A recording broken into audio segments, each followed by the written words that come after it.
Здраво, деца! Слушнете го денешниот возбудлив расказ. Прашање на надпреварот. Кој е најмудар? Тоа би бил Стефан, миленичето на наставникот. Мислам дека мозокот на Диме работи како компјутер. Ох, тој. Мисли дека е паметен, но... Може ли да помислите на некој друг? Професор на универзитет. Или некој толку паметен што измислил нешто. Например, Ајнштајн или Питагора. На моето прашање се уште не е одговорено. Дали знаете која е најмудрата личност? Слушнете што пишува во Библијата за тоа. Што мислел Исус за тоа кој е најмудар? Обрати големо внимание зашто имаш можност да станеш најмудра личност. Секој кој ги слуша моите зборови и ги применува е мудра личност.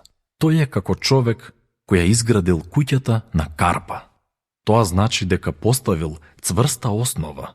Иако подоцна тоа не може да се види, неговата куќа стои цврсто на цврста почва.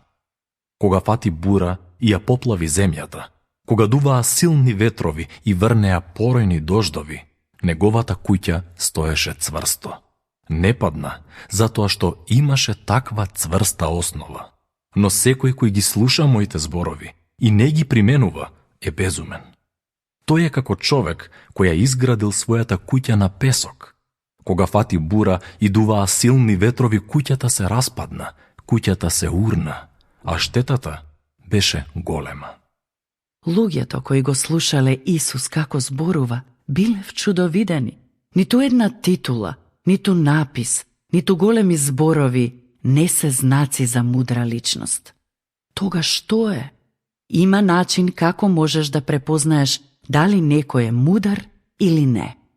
Ако имаш Библија, те молам прочитај Матеј, глава 7, стих 24. Матеј, глава 7, стих 24 ти го кажува одговорот на прашањето на овој надпревар со два збора. Кој е мудар? Контактирај ме со твојот одговор. Ќе учествуваш ли? И тогаш размисли дали ти си еден од тие кои Исус ги нарекува мудри.